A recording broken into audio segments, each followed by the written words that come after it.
கொலோசையர் 1 அதிகாரம் 12, 13 ஆகிய வசனங்களை வாசிப்போம். ஒளியில் உள்ள பரிசுத்தவான்களுடைய சுதந்திரத்தில் பங்கடைவதற்கு நம்மை தகுதியுள்ளவர்களாக்கினவரும் இருளின் அதிகாரத்தினின்று நம்மை விடுதலையாக்கி தமது அன்பின் குமாரனுடைய ராஜ்யத்துக்கு உட்படுத்தினவருமாயிருக்கிற பிதாவை ஸ்தோத்தரிக்கிறோம். ஜெபிப்போம். பரலோகத்தின் தகப்பனே, நன்றியோடு நாம துதிக்கிறோம். ஆண்டவரே, இந்த மாலை வேளையிலே கர்த்தாவே, உம்முடைய சத்திய வார்த்தைகளை கர்த்தாவே நீர் எங்களுடைய உள்ளங்களிலே அனுப்பும்படி நாங்கள் ஜெபிக்கிறோம். உம்முடைய வார்த்தைகளை நாங்கள் ஆழமாய் அறிந்து கொள்ள, புரிந்து கொள்ள தகப்பனே எங்களுக்கு உதவி செய்கிறீர். சத்தியத்தை அறிவீர்கள், சத்தியம் உங்களை விடுதலையாக்கும் நிலையில் இருக்கிறபடி சத்தியத்தினால் வருகிற விடுதலையும் ஆசீர்வாதமும் எங்களுக்கு உண்டாவதாக. அது மாதிரி செய்கிறீர், அதற்காக உமக்கு நன்றி. இயேசுவின் நாமத்தில் பிதாவே, ஆமென். தேவனுடைய ராஜ்யத்தின் நன்மைகளை குறித்து நாம் பார்த்து கொண்டு வருகிறோம். பாருங்க, தேவனுடைய ராஜ்யம் இன்றைக்கு இந்த பூமியிலே செயல்பாட்டில் இருக்கிறது. பிசாசினுடைய ராஜ்யமும் செயல்பாட்டில் இருக்கிறது. ரட்சிக்கப்பட்ட தேவனுடைய பிள்ளைகள் எல்லாரும் தேவனுடைய ராஜ்யத்துக்குள்ளே இருக்கிறார்கள். ரட்சிக்கப்படாதவர்கள் எல்லாரும் பிசாசின் ராஜ்யத்துக்குள்ளே இருக்கிறார்கள் என்று சத்திய வேதம் சொல்கிறது. பாருங்க, ரட்சிக்கப்பட்ட தேவனுடைய பிள்ளையுடைய வாழ்க்கையிலே 2 பகுதிகளை நாம் பார்க்கிறோம். தேவன் அதை 2 பகுதிகளாக பிரித்து விட்டார். ஒன்று கிமு, அடுத்தது கிபி. பாருங்க, கிமுவும் கிபியும் சரித்திரத்தில் தான் இருக்குன்னு சொல்லி நம்ம யோசிக்கிறோம். ஆனால் ரட்சிக்கப்பட்ட ஒவ்வொரு விசுவாசியுடைய வாழ்க்கையிலையும் அந்த கிமுவும் கிபியும் இருக்குது. பாருங்க, ஆங்கிலத்தில் அதை கிமுவுக்கு வந்து பிசின்னு சொல்கிறாங்க, அந்த கிபிக்கு வந்து ஏடின்றாங்க. ஏடின்னா ஆனோ டோமினி அப்படிங்கிற லத்தீன் வார்த்தை. ஏடி, ஆனோ டோமினி. கவனிங்க, அப்படின்னா என்ன அர்த்தம்னா the year of the Lord, கர்த்தருடைய வருஷம் அப்படின்னு அர்த்தம். அது என்ன கர்த்தருடைய வருஷம்? பாருங்க, அந்த கர்த்தருடைய வருஷத்தில் தான் 1, 2ன்னு ஆரம்பிச்சிச்சு. கர்த்தருடைய வருஷம்தான் 1. சரித்திரத்தின் மையப்புள்ளியே ஆண்டவராக இயேசு கிறிஸ்து தான். பாருங்க, அதனால தான் ஒரு பிரசங்கியார் இப்படி சொன்னார், ஹிஸ்டரி இஸ் ஹிஸ் ஸ்டோரி அப்படின்னாரு. சரித்திரம் என்பது அது அவரை பற்றியது. சரித்திரம் என்பது எந்த மனுஷனை பற்றியதும் கிடையாது. சரித்திரத்தில் தான் அவர் தான் இருக்கிறாரு. சரித்திரத்தின் மையப்புள்ளியே ஆண்டவராகிய இயேசு கிறிஸ்து தான். என்ன அற்புதமான தேவன் என்பதை பாருங்கள். இயேசு மனிதனாக வந்த தேவன் சரித்திரத்துக்குள்ள நுழைஞ்சாரு. அதுதான் கிறிஸ்துமஸ்ன்னு என்ன செய்கிறோம், கொண்டாடுகிறோம் இல்லையா? சரித்திரத்தின் மையப்புள்ளி ஆண்டவராகிய இயேசு கிறிஸ்து. இன்னைக்கு பார்த்தீங்கன்னா உலகத்தில் எல்லாத்துலேயும் பார்த்தீங்கன்னா கட்டுக்கதைகள் தான் நிறைய இருக்குது. கதையை கட்டி விட்டாங்க. பெரிய பெரிய ஆட்கள்லாம் பாருங்க, இந்த தத்துவ சாஸ்திரியவர்கள்லாம் சேர்ந்து கதைகளை கட்டி விட்டாங்க. ஆனால் நாம் வந்து கட்டுக்கதையை பின்பற்றுகிறவர்கள் அல்ல. பேதுரு அதை பற்றி சொல்கிறார். பாருங்க, திருப்பம் 2 பேதுருவின் புஸ்தகம் 1 அதிகாரம் 16வது வசனம் பாருங்க. 2 பேதுருவின் புஸ்தகம் 1 அதிகாரம் 16வது வசனம். நாங்கள் தந்திரமான கட்டுக்கதைகளை பின்பற்றுகிறவர்களாக அல்ல. கவனிச்சிங்களா? நாங்கள் தந்திரமான கட்டுக்கதைகளை பின்பற்றுகிறவர்களாக அல்ல, அவருடைய மகத்துவத்தை கண்ணார கண்டவர்களாகவே நம்முடைய கர்த்தராகிய இயேசு கிறிஸ்துவின் வல்லமையையும் வருகையும் உங்களுக்கு அறிவித்தோம். அவருடைய மகத்துவத்தை கண்ணால கண்டோம் நாங்க. அவர் மனிதனாக வந்த தேவன், காட் மேனிஃபெஸ்டட் இன் ஃப்ளஷ். தேவன் மனிதனாக அவதரித்தார். அந்த மகிமையை கண்ணால கண்டோன்றார்.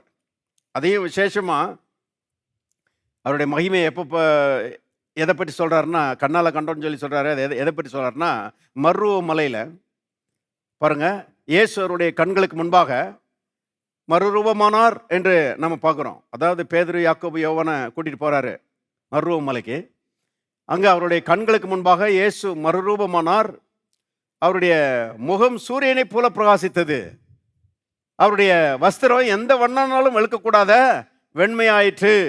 அப்படி ஒரு காட்சியை அவங்க பார்த்ததே இல்லை. பாருங்க, தேவகுமாரன், இவர் சாதாரண ஆள் கிடையாது, மனிதனாக வந்த தேவன் என்பதை கண்ணால கண்டோம் என்று சொல்லுகிறதை நாம் பார்க்கிறோம். அது கட்டுக்கதை கிடையாது. யோவான் அதை பற்றி சொல்லும்போது அவரை தொட்டு பார்த்தோம் நாங்க அப்படிங்கிறாரு. நாங்கள் கண்ணால கண்டதும் கையால தொட்டதுமான ஜீவ வார்த்தை என்று இயேசுவை பற்றி யோவான் சொல்கிறாரு. ஆகவே பாருங்க, நம்முடைய தேவன் ஒரு சரித்திர புருஷன். அவர் அவரை ஏற்றுக்கொண்டவருடைய வாழ்க்கையும் ரெண்டா பிரிச்சிடுறாரு. இயேசு கிறிஸ்து இந்த உலகத்தில் பிறப்பதற்கு முன்னால கிமு, பிறந்த பிறகு கிபி. அவர் இந்த உலகத்தில் பிறந்தது மட்டும் இல்லை, இயேசுவை ஏற்றுக்கொண்ட மக்களுடைய உள்ளங்களிலும் பிறக்கிறார். இருக்கிறீங்களா? எத்தனை பேர் சொல்றீங்க இயேசு என் உள்ளத்தில் பிறந்திருக்கிறார்? கர்த்தாவே உமக்கு ஸ்தோத்திரம், நீர் மட்டும் என் உள்ளத்தில் ஆண்டவராக பிறக்கலைன்னா நான் என்ன இருப்பேன்? ஒன்றுமில்லாமல் போயிருப்பேன் நான். கவனிங்க, இன்னைக்கு மனிதர்கள் பாருங்க இயேசுவை ரிஜெக்ட் பண்ணிட்டு ஒன்றுமில்லாமல் போயிடுறாங்க. ஆனால் இயேசு உள்ளத்திலே பிறப்பதற்கு இடம் கொடுப்பார்களானால் பாருங்க, அவருடைய பின்னான வாழ்க்கை மகிமை உள்ளதாக மாறிவிடும். முன்னான வாழ்க்கை எப்படியே இருக்கட்டும், ஆனால் பின்னான வாழ்க்கை ரொம்ப அற்புதமாக மாறிவிடும். பாருங்க, நம்ம இயேசுவை ஏற்றுக்கொள்வதற்கு முன்பதாக பிசாசின் அடிமைகளாக இருந்தோம், அந்தகார ஏற்றுக்கொள்ள இருந்தோம். இயேசுவை ஏற்றுக்கொண்ட பிறகு புது சிறுசிகளாக மாறி இருக்கிறோம். எத்தனை பேர் ஆமென் சொல்றீங்க? நீதிமான்களாக மாறி இருக்கிறோம். பிசாசின் அடிமைத்தனத்திலிருந்து விடுதலையாகி தேவனுடைய பிள்ளைகள் என்கிற சுயாதீனத்திற்குள்ளே, சிலாக்கியத்திற்குள்ளே வந்துவிட்டோம். கர்த்தரை பற்றும் ஆச்சரியமான ஒளிக்குள்ளே நாம் வந்திருக்கிறோம். இதை போல ஒரு பாக்கியமான வாழ்க்கை வேற எதுவுமே கிடையாது. அகில உலகத்திலையும் பாருங்க, ரொம்ப மேன்மையான ஒரு வாழ்க்கை ஒன்று இருக்குமானால் அது இயேசுவை ஏற்றுக்கொண்டு வாழுகிற கிறிஸ்தவ வாழ்க்கை தான். எத்தனை பேர் ஆமென் சொல்றீங்க? இது என்னமோ நாமளா அதை ஃபார்முலேட் பண்ணி சொல்லலை, வேத புஸ்தகம் அவ்விதமாக சொல்லுகிறது. திருப்போம் சங்கீதம் 33:12 வசனம். கர்த்தரை தங்களுக்கு தெய்வமாக கொண்ட ஜாதியும் அவர் தமக்கு சுதந்திரமாக தெரிந்து கொண்ட ஜனமும் பாக்கியம் உள்ளது. எல்லாரும் சொல்லுவோம் பாக்கியம் உள்ளது. பாக்கியம் உள்ளதுன்னா ஆசீர்வதிக்கப்பட்டது. யார் ஆசீர்வதிக்கப்பட்டவர்கள் அப்படிங்கிற ஒரு கேள்வி வருது இல்லையா?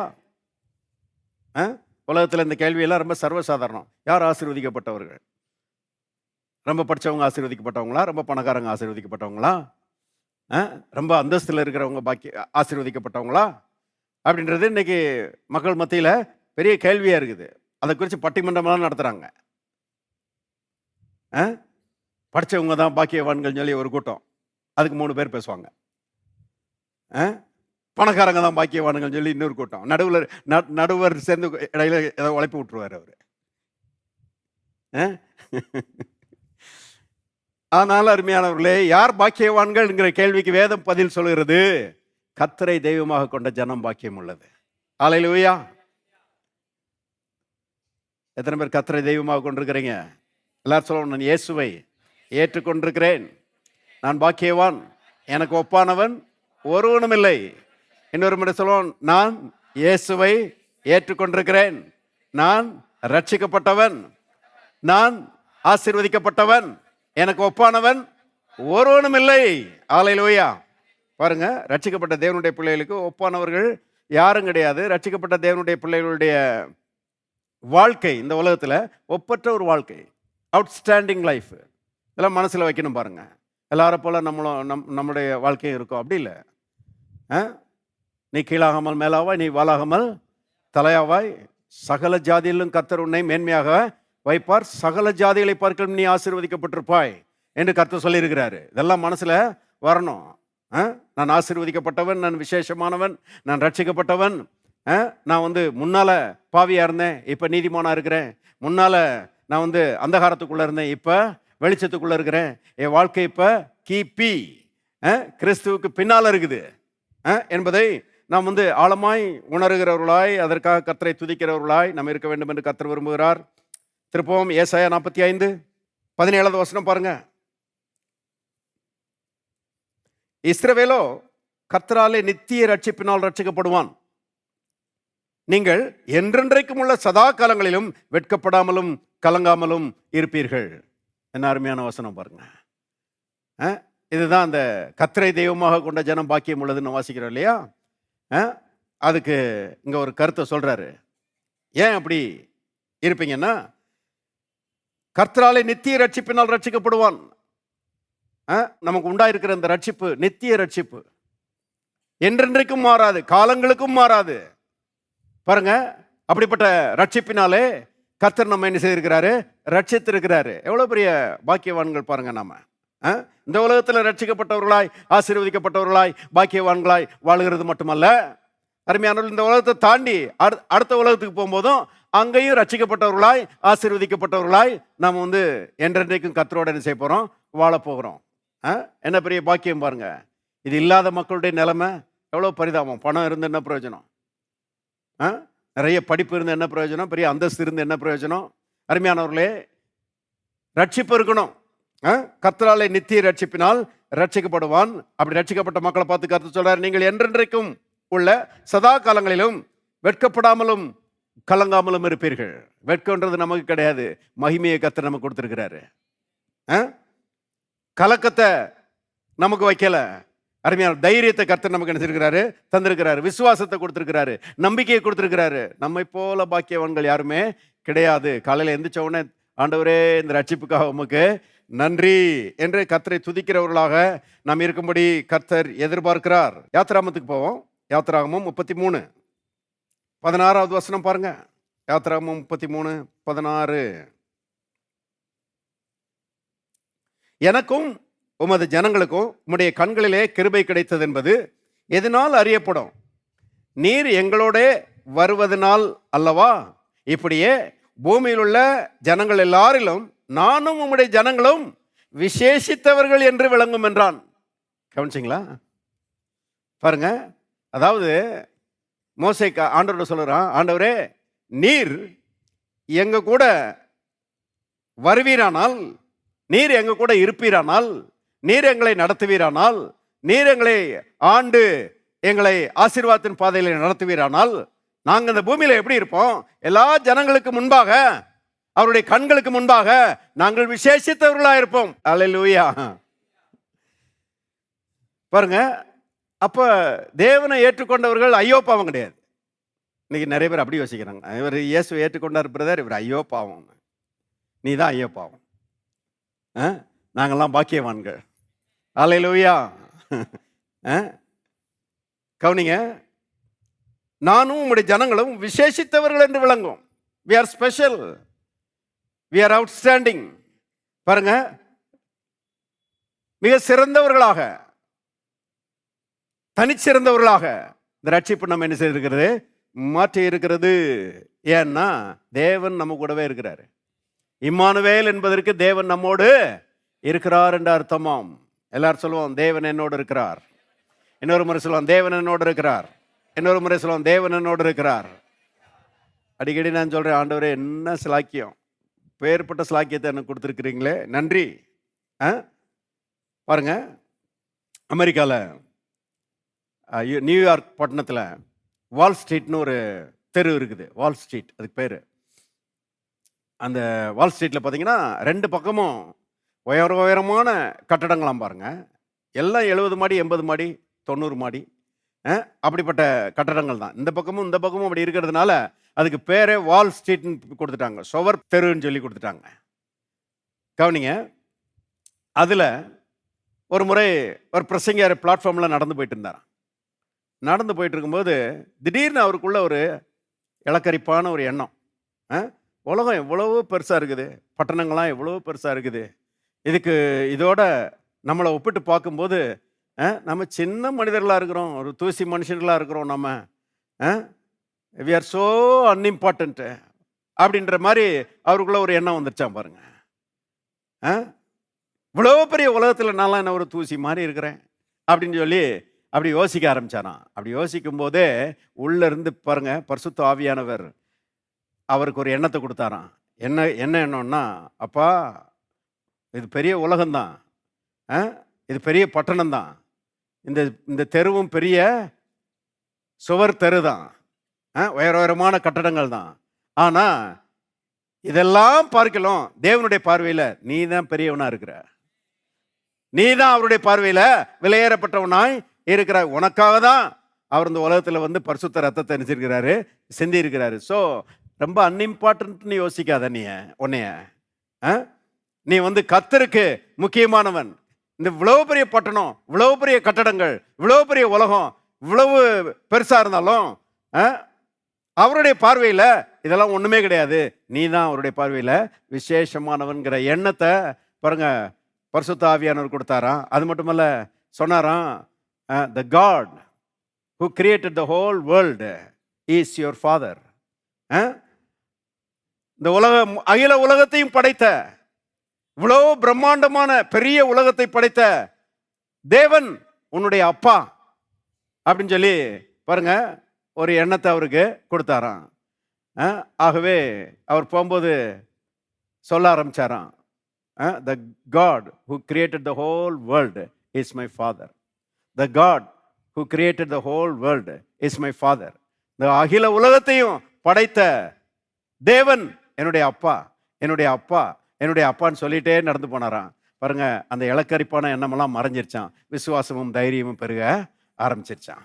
கவனிங்க, இன்னைக்கு நாம அப்படி சொல்லலாம், அருமையானவர்களே, தேவாதி தேவன் என் கூட இருக்கிறாரு, அவர் என்னை ரட்சித்திருக்கிறார், அவர் என்னை விட்டு விலகுவதும் இல்லை, என்னை கைவிடுவதும் இல்லை.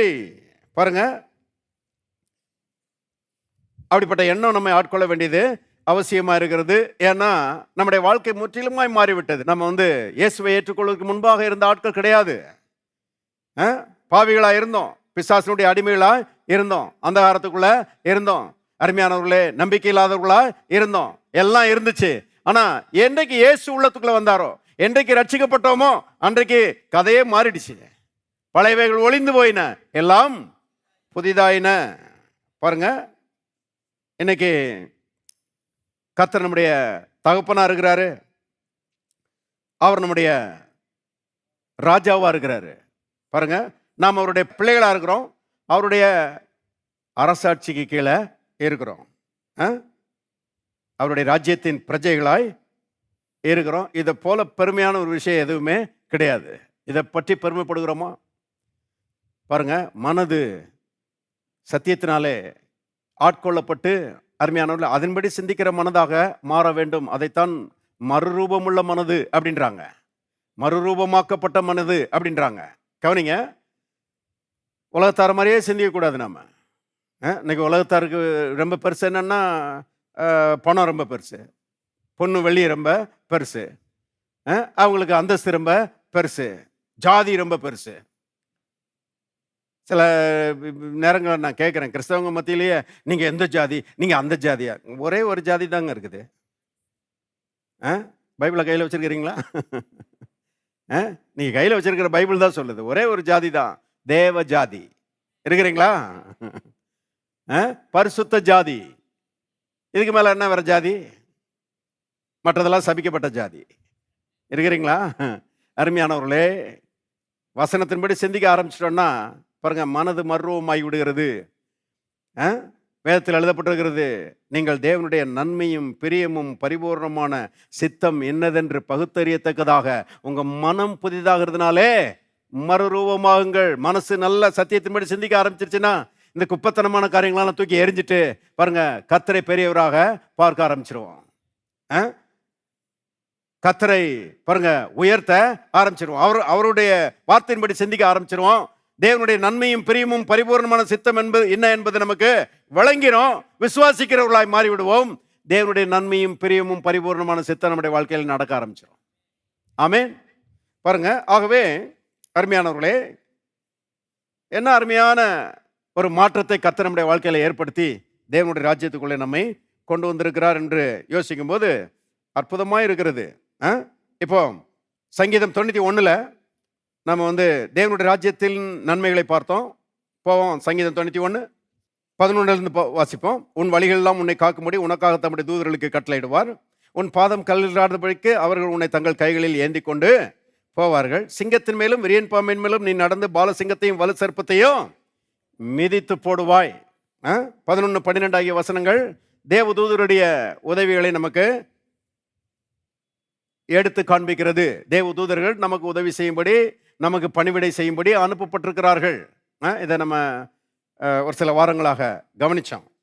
எல்லாரும் சொல்லுவோம், என் வழிகளில் எல்லாம் என்னை காக்கும்படி எனக்காக தம்முடைய தூதர்களுக்கு கட்டளையிடுவார். என் பாதம் கல்லில் இடாதபடிக்கு அவர்கள் என்னை தங்கள் கைகளில் ஏந்தி கொண்டு போவார்கள். பாருங்க, இது கர்த்தர் நமக்கு கொடுத்துக்கிற வாக்கு தத்துவம். ஆகவே இந்த வசனங்களை அறிக்கை செய்ய வேண்டும். ஏன்னா எப்போதும் போயிட்டு வந்துட்டு தான் இருக்கிறோம் இல்லையா?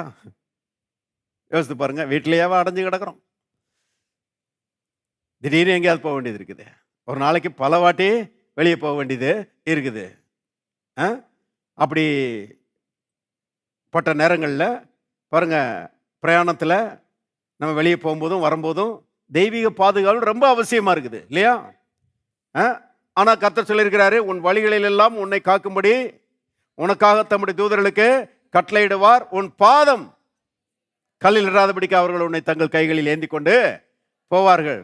பாதம் கூட கல்லில் இராதபடிக்கு அவர்கள் உன்னை தங்கள் கைகளில் ஏந்தி கொண்டு போவார்கள். இதை விசுவாசிக்கணும். சிலர் பாருங்க, போறேன் பிரதர், கர்த்தருடைய சித்தம்னா திரும்பி வருவேன். இது என்ன விசுவாசம் எனக்கு தெரியல. சாத்ராக் மேஷாக் ஆபேத்நேகோ சொன்னாங்க பாருங்க, தீக்குள்ள தூக்கி போட போறீங்களா? நாங்கள் ஆராதிக்கிற எங்கள் தேவன் எங்களை தப்புவிக்க வல்லவராக இருக்கிறார் அப்படின்னாங்க. அதுதான் விசுவாசம். நாங்கள் ஆராதிக்கிற எங்கள் தேவன் எங்களை தப்புவிக்க வல்லவராக இருக்கிறார். அவர் எல்லா ஆபத்துகளுக்கும் எங்களை தப்புவிப்பார். அவர் எல்லா தீமைக்கும் எங்களை தப்புவிப்பார். தம்முடைய தூதர்களை அனுப்பி எங்களுடைய பிரயாணங்களை பாதுகாப்பார். இருக்கிறீங்களா? அப்ப வாகனங்களில் போகும்போது நம்ம வாகனங்கள் பத்திரமா போகும் வரும் என்பதை பாருங்க, நல்லா விசுவாசிக்கணும். போகும்போதும் வரும்போதும் அதை என்ன செய்யணும்? அறிக்கையிட வேண்டும். கவனிங்க, ஏன்னா எங்க பார்த்தாலும் ஒரு ஆக்சிடென்ட்டாக கிடக்குது. நான் கீழே விழமாட்டேன்னு ஓட்டிட்டு போறேன், பொத்தின் கீழே விழுந்துடுறான். பயங்கரமா என்ன செய்யறான்? அடிபட்டு நொறுங்கி போயிடுறான். இப்படியெல்லாம் நடக்குது. ஆனா நம்ம மேல நம்பிக்கை வைக்கல, நாம கர்த்தருடைய வார்த்தையின் மேல நினைச்சிருக்கிறோம், நம்பிக்கை வச்சிருக்கிறோம். கர்த்தர் மேல நம்பிக்கை வச்சிருக்கிறோம். கர்த்தர் தான் சொல்லியிருக்கிறாரு, அவர் உன்னை எல்லா தீங்குக்கும் விலக்கி காப்பார். எல்லாரும் சொல்லுவோம், கர்த்தர் என்னை எல்லா தீங்குக்கும் விலக்கி காப்பார். இன்னொரு முறை சொல்லுவோம், கர்த்தர் என்னை எல்லா தீங்குக்கும் விலக்கி காப்பார். வாயில் இருக்கணும் பாருங்க அந்த வார்த்தைகள். இந்த வார்த்தைகள் வாயில் இருக்கும்போது பாருங்க, நம்ம இந்த விபத்துக்களை பற்றி என்ன செய்ய மாட்டோம்? பேச மாட்டோம். அதை பற்றி யோசிக்க மாட்டோம். அதை பற்றி பயப்பட மாட்டோம். பாருங்க, அதை பற்றி பயப்படக்கூடாது, அதை பற்றி யோசிக்கக்கூடாது, அது நம்முடைய வாழ்க்கையில் நடக்கக்கூடாது என்பதற்கு தான் கர்த்தர் தம்முடைய வார்த்தைகளை நமக்கு தந்திருக்கிறாரு. இப்போ கர்த்தருடைய ப்ரொவிஷன், கர்த்தர் கொடுக்குற அந்த நன்மைகளை எப்படி நம்ம வாங்கிக்கிறோம்? அவருடைய வார்த்தையை பாருங்க உள்ளத்துல வச்சு வாயில வைத்து அறிக்கை செய்து பாருங்க, அதை விசுவாசிக்கும் போது கர்த்தர் நமக்கு வாக்கு பண்ணியிருக்கிற அந்த பாதுகாவலை நாம் என்ன செய்கிறோம்? அவரிடத்திலிருந்து வாங்கி கொள்ளுகிறோம். சரி, இப்ப அடுத்த வசனத்துக்கு போவோம். சங்கீதம் 91:13. சிங்கத்தின் மேலும் விரியன் பாம்பின் மேலும் நீ நடந்து பால சிங்கத்தையும் வலு சர்ப்பத்தையும் மிதித்து போடுவாய். அடே அப்பா, உங்களுக்கு எப்படி இருக்குன்னு தெரியல, எனக்கு அப்படியே அல்வா சாப்பிட்ட மாதிரி இருக்குது. சிங்கமும் தேளும் பாலசிங்கமும் வலு சர்ப்பமும் உன்னை மிதிக்கும். அப்படி போடல. சிங்கம் விரியன் பாம்பு பாருங்க, பாலசிங்கம் வலு சர்ப்பம் எல்லாம் பிசாசின் தீமைகளை குறிக்கிறது. பிசாசையும் அவன் ஏற்படுத்துகிற தீமைகளையும் குறிக்கிறது. பாருங்க, உலகத்தில் நடக்கிற எல்லா தீமைகளுக்கும் பின்னால இந்த பிசாசு என்ன செய்யறான்? இருக்கிறான். அது மனுஷன் மூலமா சில நேரங்களில் நடக்குது. ஆனா அதுக்கு பின்னால பிசாசு இருக்கிறான். இயேசு அருமையா சொன்னார் பாருங்க, திருடன் திருடவும் அழிக்கவும் கொல்லவும் வருகிறானே என்று வேற ஒன்றுக்கும் வரான். பாருங்க, திருடுகிற எதுவும் பிசாசினால் உண்டாயிருக்கிறது, அழிக்கிற எதுவும் பிசாசினால் உண்டாயிருக்கிறது, கொல்லுகிற எதுவும் பிசாசினால் உண்டாயிருக்கிறது. பாருங்க, பிசாசு இல்லாம திருட்டு வேலை நடக்கல, பிசாசு இல்லாம அழிவின் மேல நடக்கல, பிசாசு இல்லாம கொல்லுகிற வேலை நடக்கல. எல்லாத்துக்கும் மூல காரணம் அவன் தான், பின்னால இருக்கிறான், பேக்ரவுண்ட்ல இருக்கிறான். கவனிங்க. ஆகவே அருமையானவர்களே, அவன் தான் எல்லா தீமைகளுக்கும் காரணம். அது அவனுடைய தீமைகள் உன்னை மேற்கொள்ளும் அப்படின்னு சொல்லி சொல்லல, அது உன்னை மிதிக்கும் சொல்லல. கர்த்தர் என்ன சொல்லியிருக்கிறாரு? சிங்கத்தின் மேலும் விரியன் பாம்பின் மேலும் நீ நடந்து பாலசிங்கத்தையும் வலு சர்ப்பத்தையும் நீ மிதித்து போடுவாய், அது உன்னை மிதிக்காது, நீ அதை மிதிப்பன்னு சொல்லியிருக்கிறார்.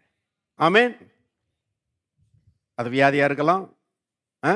கர்த்தர் சொல்றார், வியாதியை மிதிக்கிறதுக்கு நீ தீவிரப்படு. trample sickness in the name of Jesus. இயேசுவின் நாமத்தில் தலையில ஏறி மிதி. ஆவிக்குரிய ரீதியில sickness, I command you, leave my body in the name of the Lord Jesus. இப்படி சொல்லலாம். எத்தனை பேருக்கு விளங்குது நான் சொல்றது? வியாதி வந்துருச்சுங்க, டாக்டர் கிட்ட போகணுன்னு இருக்கிறேன், என்ன சொல்ல போறாரோ, ஸ்கேன் என்ன சொல்ல போதோ, எக்ஸ்ரே என்ன சொல்ல போதோ, இப்படிதான் நிறைய பேர் வாழ்ந்துட்டு இருக்கிறாங்க. இந்த டாக்டர் என்ன சொல்றாருங்கிறதெல்லாம் அனைவருக்கு ஃபைனல் வேர்டா இருக்குது.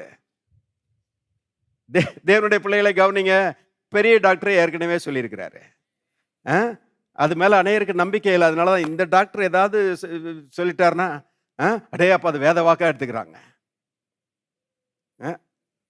அன்னைக்கு ஒரு அம்மா வந்தாங்க பாருங்க, ஒரு ரிப்போர்ட் வந்திருக்குது, டாக்டர்கிட்ட போய் நான் கேட்க போறேன், என்ன சொல்ல போறாங்களோ அப்படின்னு சொல்லிட்டு போனாங்க. திரும்பி வரும்போது வந்துட்டு அப்புறம் ஜெபம் பண்றதுக்கு வரும்போது சொன்னாங்க, டாக்டர் ஒன்றும் இல்லைன்னு சொல்லிட்டாரு. ஐயோ, அது முதலே சொல்லிட்டாருங்க, அது பெரிய டாக்டரு. இயேசுவின் காயங்களால் சுகமானீர்கள்.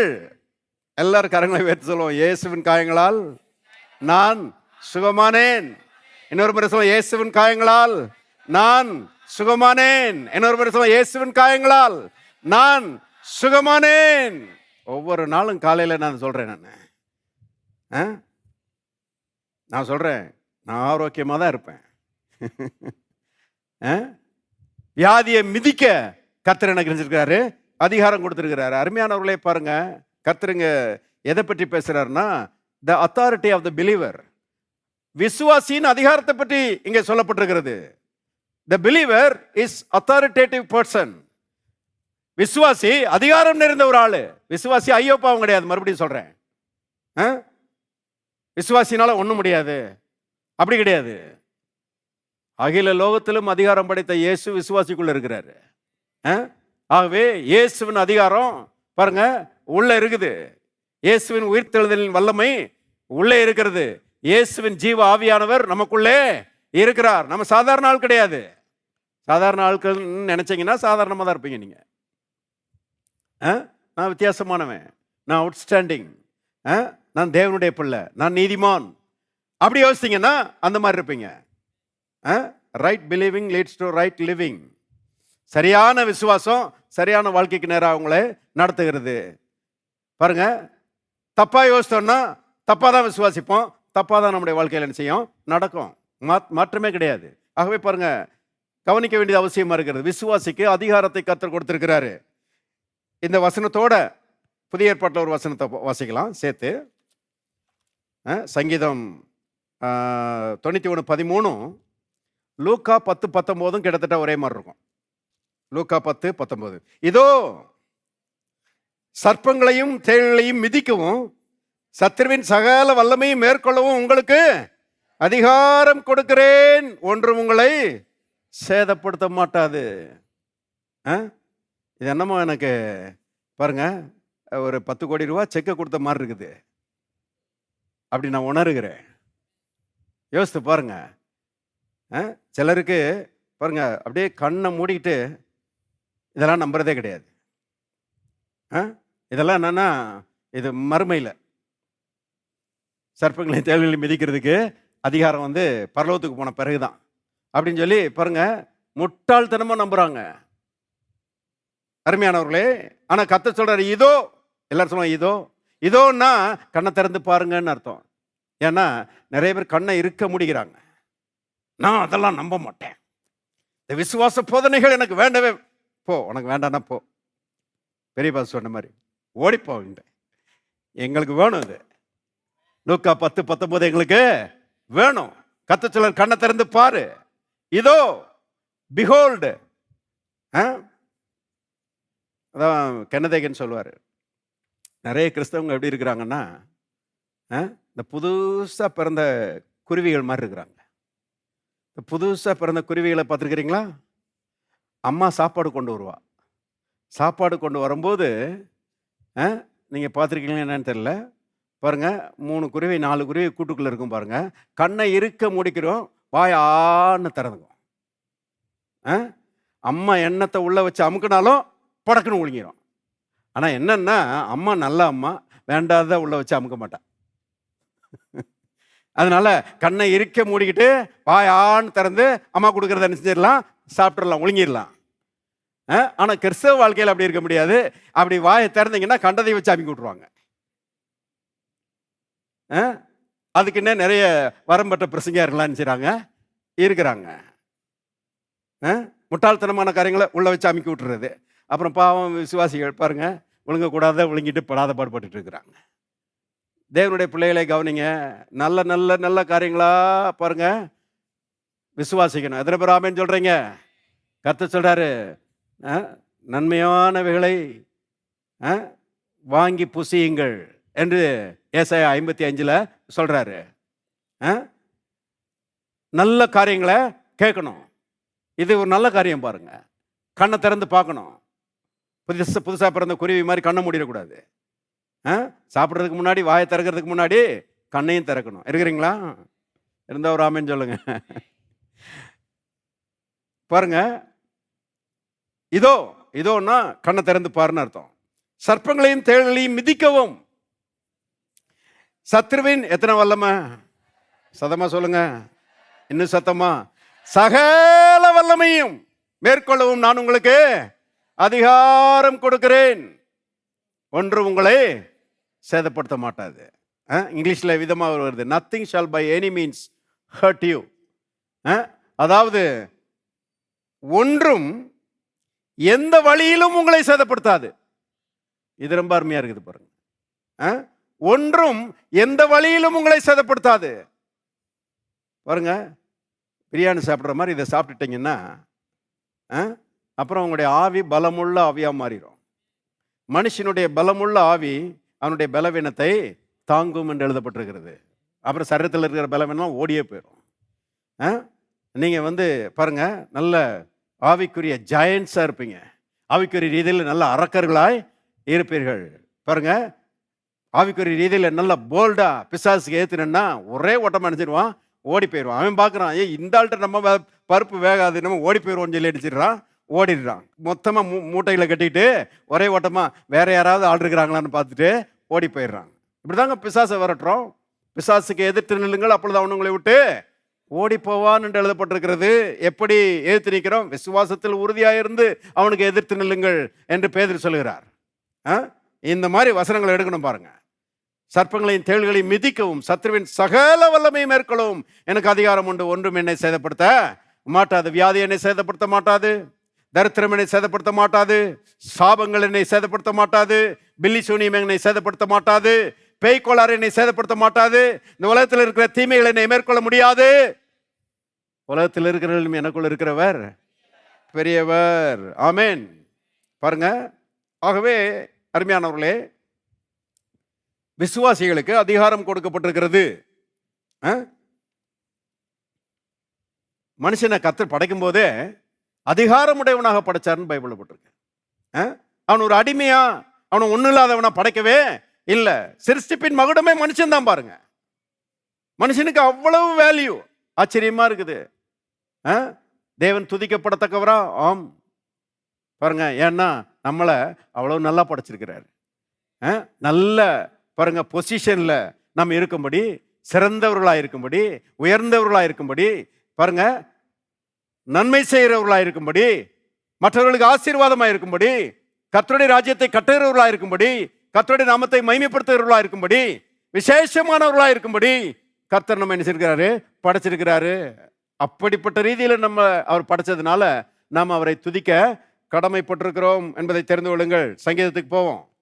சங்கீதம் 8:3 வாசிக்கிறேன்.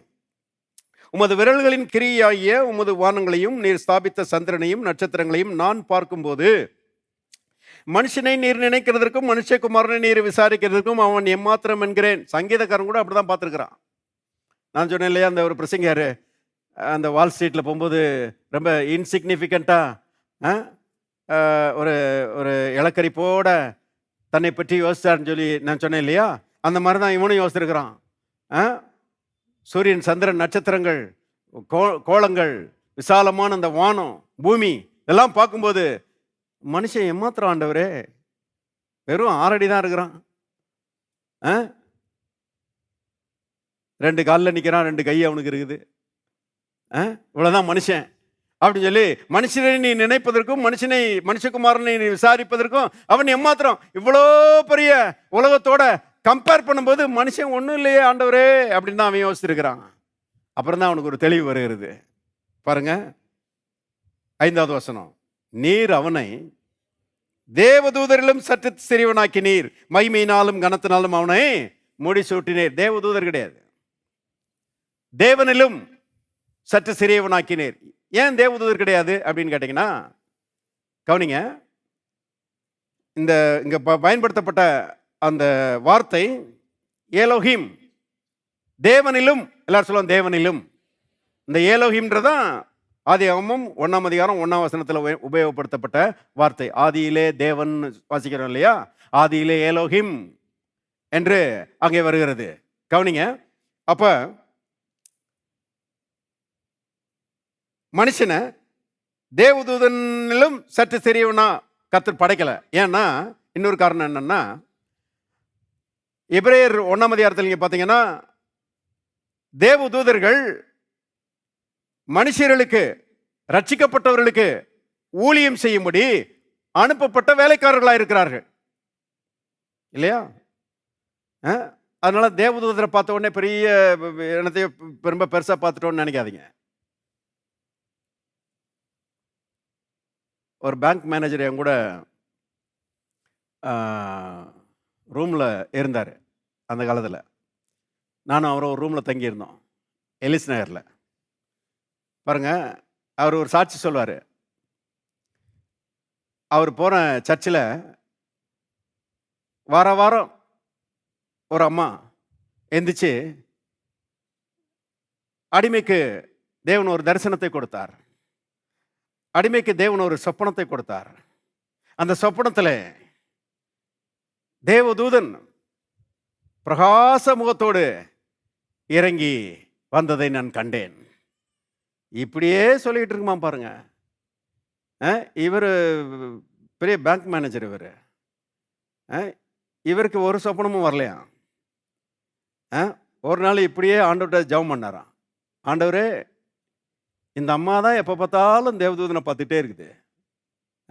நானும் தேவதூதனை பார்க்கலான்னு சொல்லி யோசிக்கிறேன், வாஞ்சிக்கிறேன், எதிர்பார்க்குறேன். ஒரு தேவதூதனுடைய முகத்தை நான் பார்க்க முடியல. அப்புறம் சொல்லுமா அந்த அம்மா, அடிமை வெள்ளைப்புறாவை கண்டேன் அப்படின்னு சொல்லி சொல்லுமா. என்னடா எல்லா காட்சியும் இந்த மாதிரி தான் தெரியுமா அப்படின்னு யோசிப்பாராம். ஒரு நாள் ஆண்டவர்கிட்ட ரொம்ப விசாரத்தோட கேட்டாராம், ஆண்டவரே, இந்த அம்மாவுக்கு வெள்ளைப்புறாவெல்லாம் டெய்லி காமிக்கிறீரு, எனக்கு அட்லீஸ்ட் ஒரு கருப்பு காக்காயாவது காமிங்க ஆண்டவரே, ஒரு கருப்பு காக்காயாவது எனக்கு காமிங்க ஆண்டவரே. எங்க போயிடுச்சு பாருங்க. நான் சொல்லுறேன், வெள்ளைப்புறாமையும் பார்க்க வேண்டாம், தேவதூதனையும் பார்க்க வேணாம், நம்ம எல்லாரையும் அதுக்கு மேல கர்த்தர் வச்சிருக்கிறார். விசேஷமானவர்களாக, தேவனுக்கு சற்று சிறியவர்கள். பாருங்க, அப்பா பிள்ளைகள் பார்த்தீங்கன்னா எல்லாம் கிட்டத்தட்ட ஒரே மாதிரி இருக்கிறாங்க இல்லையா. அப்பாவோட சாடை, அப்பாவோட ஸ்ட்ரேச்சர் பெருசாக இருக்குது, பையன் சின்னவனா இருக்கிறான். அந்த மாதிரி பாருங்க, தேவனுக்கு பிறந்த தேவனுடைய பிள்ளைகளாக நம்ம இருக்கிறோம். அவரை காட்டிலும் சற்று சிறியவர்கள், அவ்வளோதான். அருமையானவர்களே, அப்படிப்பட்ட ரீதியில் கர்த்தர் நம்ம என்ன செய்கிறாரு, படைத்திருக்கிறார். ரொம்ப ஆச்சரியம் பாருங்க. படைத்து மனுஷனை பாருங்க, 5ஆம் வசனத்தில் நம்ம பார்க்குறோம், அவனை தேவதூதர்களும் சற்று சிறியவனாக்கினீர், மகிமையினாலும் கனத்தினாலும் அவனை, சத்தமாக சொல்லுங்களேன், முடிசூட்டினீர். யாருக்கு முடி சூட்டுவாங்க? பியூனுக்கு முடி சூட்டுவாங்களா? வேலைக்காரங்களுக்கு முடி சூட்டுவாங்களா? யாருக்கு முடிசூட்டுவாங்க? ராஜாக்களுக்கு தான் முடிசூட்டுவாங்க. கர்த்தர் யாருக்கு முடிசூட்டி இருக்கிறாரு? மனுஷனுக்கு முடிசூட்டி இருக்கிறாரு. அப்பனா மனுஷன் யாரு தேவனுடைய பார்வையில? ராஜா. அருமையானவர்களே, முடிசூட்டினீர். அப்புறம் பாருங்க 6வது வசனம். உம்முடைய கரத்தின் கிரியைகளின் மேல் நீர் அவனுக்கு ஆளுகை தந்து சகலத்தையும் அவன் பாதங்களுக்கு கீழ்ப்படுத்தினீர். சகலத்தையும் அவன் பாதங்களுக்கு கீழ்ப்படுத்தினீர். 7வது வசனம். ஆடு மாடுகள் எல்லாவற்றையும், காட்டு மிருகங்களையும், ஆகாயத்து பறவைகளையும், சமுத்திரத்து மச்சங்களையும், கடல்களில் சஞ்சரிக்கவைகளையும் அவனுடைய பாதங்களுக்கு கீழ்ப்படுத்தினீர். எல்லாவற்றையும் மனுஷனுடைய பாதங்களுக்கு கீழ்ப்படுத்தினாராம். மனுஷனை பாருங்க, மகிமையினாலும் கனத்தினாலும் முடிசூட்டினாராம். என்ன அற்புதமான தேவன் பாருங்க. சங்கீதம் 115:16. சங்கீதம் 115:16. வானங்கள் கர்த்தருடையவைகள். எல்லாரும் சேர்ந்து வாசிங்க. பூமியையோ என்ன செய்தார்? மனுபுத்திரருக்கு கொடுத்தார். பூமியையோ மிருகங்களுக்கு கொடுத்தாருன்னு போடல, யானைக்கு கொடுத்தாருன்னு போடல. பூமியையோ திமிங்கலத்திட்ட கொடுத்தாருன்னு போடல. பூமியையோ மனுபுத்திரருக்கு கொடுத்தார். மனுஷன் தான் அவருடைய பார்வையிலே விலையேறப்பட்டவன். அப்ப கர்த்தர் என்ன சொன்னாரு? பூமியை மனுஷங்களை கொடுத்து, அப்பா நான் வானத்துக்கும் பூமிக்கும் ராஜா, நீ பூமிக்கு ராஜா. அப்ப அதிகாரம் யார்கிட்ட இருக்குன்னு கேட்டீங்கன்னா ராஜாக்கள்கிட்ட தான் இருக்கும். தேவன் மனிதனை ராஜாவாக படைத்து அவருடைய அதிகாரத்தை மனுஷன் இருக்கிறாரு, கொடுத்திருக்கிறாரு. ஆளுகை செய்யக்கூடிய அதிகாரம், எல்லாவற்றையும் கீழ்ப்படுத்தக்கூடிய அதிகாரம், பிசாச வெளியே வைக்கக்கூடிய அதிகாரம். நல்லா கவனிங்க. அதனாலதான் சொன்னாரு தோட்டத்தை காத்துக்கொள்னு சொன்னாரு. காத்துக்கொள்னா என்னது? சாவியை ஒன்றை கொடுத்துட்றேன், வெளியே இருந்து எவனும் உள்ள வராதபடிக்கு தோட்டத்தை செய்ய பூட்டி பாதுகாத்துக்கோ அப்படின்னு சொல்லி பாருங்க, காத்துக்கொள் என்று சொன்னாரு. ஆனா பாருங்க, ஆதாம் காத்துக்கொள்ள தவறிவிட்டான். இந்த பிசாசு பாருங்க பாம்புக்குள்ள பூந்து பாம்பின் ரூபத்தில் உள்ள வந்துட்டான். ஏதேன் தோட்டத்துக்குள்ள வந்துட்டான். கவனிங்க, இவனை விட்டுருக்கவே கூடாது. வந்து ஆதாமுடைய பெஞ்சாதி கூட பழக்கம் விட்டுக்கிட்டு இருக்கிறான். ஆதாம் பக்கத்திலே நின்று அவன் பேசுறதெல்லாம் கேட்டுட்டு இருக்கிறான். அதான் ஒரு பிரசங்கியார் சொன்னார், இவனுக்கு டம்னு பேர் வச்சிருக்கூடாது, டம்னு பேர் வச்சிருக்கோன்னாரு. இந்த டம்முன்னா ஊமன்னு அர்த்தம்.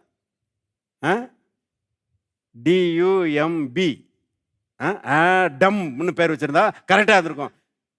ஏன்னா அதிகாரத்தை உடையவன் வார்த்தைகளை பயன்படுத்தி வெளியப்படான்னு சொல்றதுக்கு பதிலாக அவன் பேசிட்டு இருக்கிறான், இவன் வாயை மூடிட்டு சும்மா இருக்கிறான். எவ்வளவு பாதகமான ஒரு நிலைமை பாருங்க. கர்த்தர் சொன்னாரு உள்ள விடாதன்னு சொன்னாரு, துரத்தி அடின்னு சொன்னாரு, அதிகாரத்தை கொடுத்திருக்கிறாரு. பேசினா போதும்.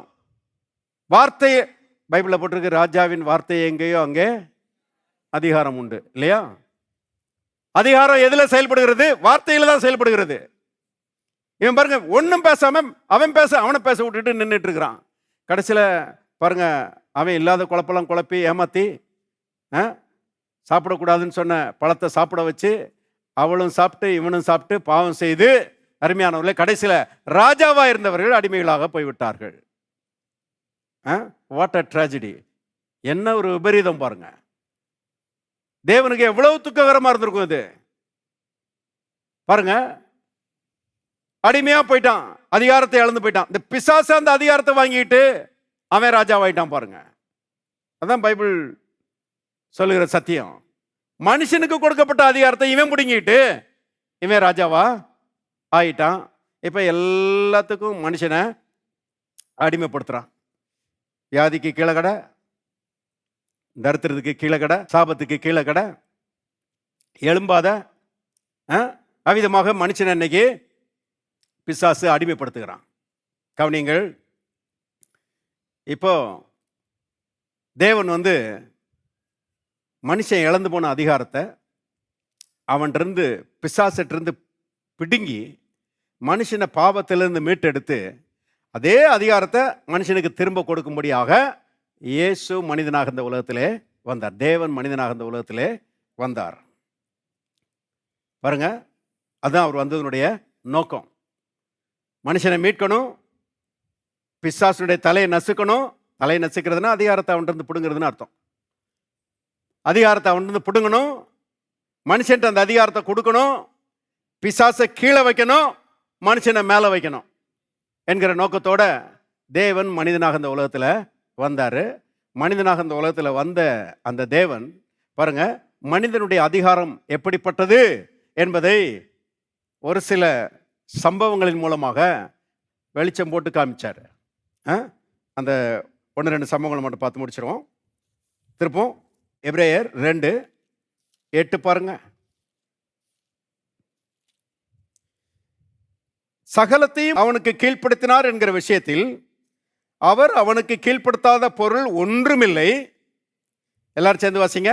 அப்படி இருந்தும் இன்னும் அவனுக்கு சகலமும் கீழ்ப்பட்டிருக்க காணோம். கர்த்தர் அவனுடைய பாதங்களுக்கு எல்லாவற்றையும் கீழ்ப்படுத்தி இருந்தாலும் இப்போ பார்த்தா தெரியலையே, ஒன்றும் கீழ்ப்பட்ட மாதிரி தெரியலையே, இவனை ராஜா மாதிரி தெரியலையே அப்படின்னு கேட்டிங்கன்னா ஏன் அப்படின்னு கேட்டிங்கன்னா பாவம் செஞ்சு இழந்து போயிட்டான் அதிகாரத்தை. பாவம் செஞ்சு அதிகாரத்தை பிசாசிட்ட தார வாத்துட்டான், வேற ஒன்றும் இல்லை. இப்போ அதிகாரமுடையவனாய் படைக்கப்பட்ட மனுஷன் அதிகாரமுடையவனாய் இருக்கிற மாதிரி தெரியலையே என்று இங்கே சொல்லப்பட்டிருக்கிறது. அது ஏன்? பாவம் செஞ்சதுனால அதிகாரத்தை பிசாசிட்ட கொடுத்துட்டான். ஆனால் மனுஷனுக்குரிய அதிகாரம் எப்படிப்பட்டது என்பதை இயேசு இந்த உலகத்தில் வந்தபோது காண்பித்தார். திருப்பவும் மார்க்கு 1:22 வசனம் பாருங்க. மார்க் 1:22. அவர் வேதபாரகரை போல போதியாமல், எல்லாரும் சேர்ந்து வாசிங்க, அதிகாரம் உடையவராய் அவர்களுக்கு போதித்தபடியினால் அவருடைய போதகத்தை குறித்து ஜனங்கள் ஆச்சரியப்பட்டார்கள். அவருடைய ஜெப ஆலயத்திலே அசுத்த ஆவியுள்ள ஒரு மனுஷன் இருந்தான். அவன், ஐயோ நசரேயனாகிய இயேசுவே, எங்களுக்கும் உமக்கும் என்ன? எங்களை கெடுக்கவா வந்தீர்? உம்மை என்னார் என்று அறிவேன். நீர் தேவனுடைய பரிசுத்தர் என்று சத்தமிட்டான். அதற்கு இயேசு, எல்லாரும் சேர்ந்து வாசிங்க, நீ பேசாமல் இவனை விட்டு புறப்பட்டு போ என்று அதை அதட்டினார். உடனே அந்த அசுத்த ஆவி அவனை அலைக்கழித்து மிகுந்த சத்தமிட்டு அவனை விட்டு போய்விட்டது. இப்போ 27ஆம் வசனம் எல்லாரும் சேர்ந்து வாசிங்க. எல்லாரும் ஆச்சரியப்பட்டு, இது என்ன? இந்த புதிய உபதேசம் எப்படிப்பட்டது? இவர் அதிகாரத்தோடே அசுத்த ஆவிகளுக்கும் கட்டளையிடுகிறார், அவைகள் இவருக்கு கீழ்ப்படுகிறதே என்று தங்களுக்குள்ளே ஒருவரோடு ஒருவர் சொல்லிக் கொண்டார்கள். அதிகாரத்தை பார்த்தீங்களா? இது கடவுளுடைய அதிகாரம் இல்லைங்க, கடவுள் மனுஷனுக்கு கொடுத்த மனுஷனுடைய அதிகாரம். மனுஷனுடைய அதிகாரம் எப்படிப்பட்டது என்பதை காண்பிப்பதற்கு தான் இயேசு இந்த உலகத்தில் வந்தார். கவனிங்க, இன்னைக்கு எல்லா மனிதர்களும் இப்படிப்பட்ட அதிகாரத்திலே செயல்படுகிறவர்களாய் இருக்க வேண்டும் என்பது கர்த்தருடைய எதிர்பார்ப்பு. பிசாசை பார்த்து பயப்படக்கூடாது.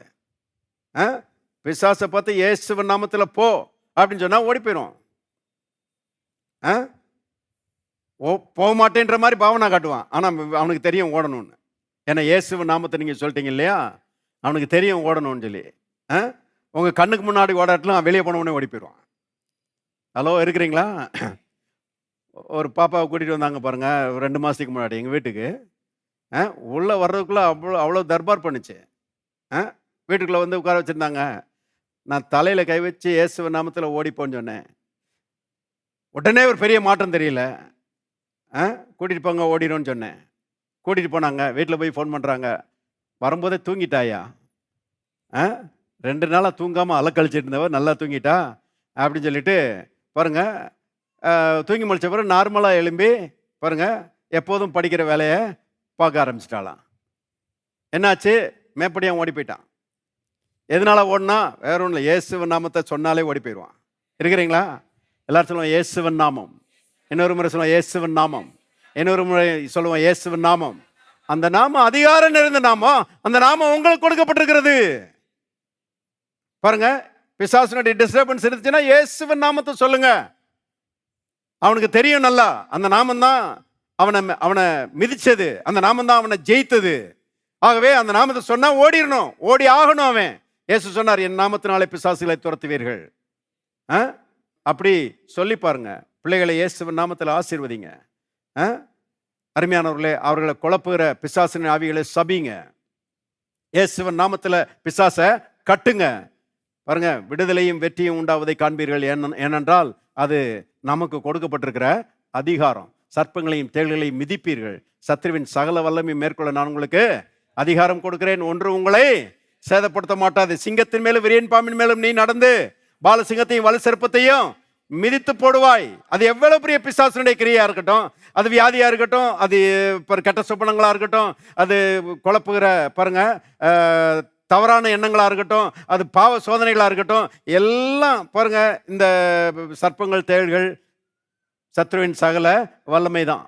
எல்லாம் இந்த தீமை எல்லாமே பிசாசினிடம் தான் வருகிறது.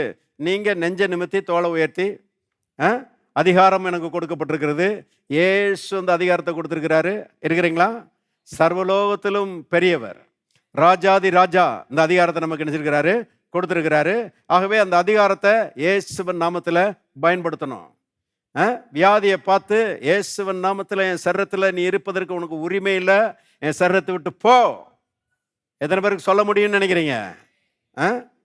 சிலர் பாருங்க, வாய் இருக்குது, அது ஜிலேபியும் லட்டும் சாப்பிட்றதுக்கு தான் இருக்குது அப்படின்னு யோசிக்கிறாங்க.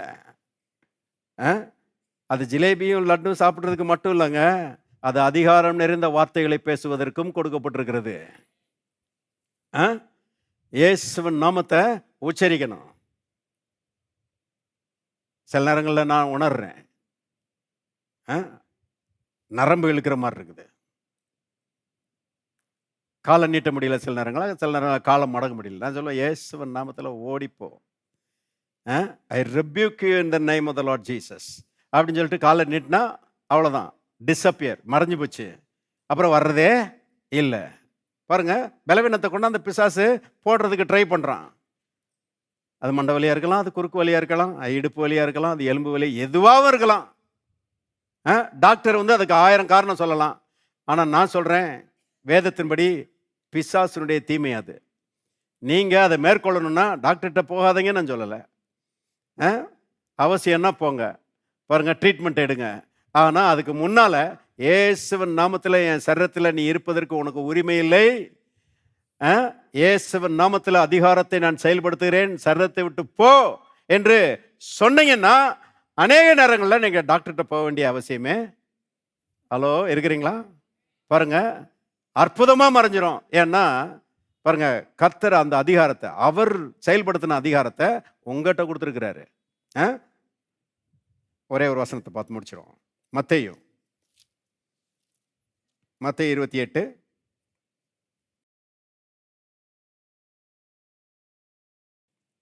18 19. அப்பொழுது இயேசு சமீபத்தில் வந்து அவர்களை நோக்கி, எல்லாரும் சேர்ந்து வாசிங்க, வானத்திலும் பூமியிலும் சகல அதிகாரமும் எனக்கு. அப்பா, யார் இப்படி பேச முடியும்? எந்த மனுஷனும் இப்படி பேச முடியாது. அதனால தான் பாருங்க, இந்த அங்கங்கே அந்த புதுசாக ரசிக்கப்பட்டவங்க இந்த மாதிரி வசனங்களை பார்த்துட்டு, ஏன்னா இயேசு ஒரு தீர்க்கதரிசி, ஒரு கடவுளுடைய ஊழியக்காரன், இப்படி தான் நிறைய இடங்களில் சொல்லி வச்சுருக்கிறாங்க.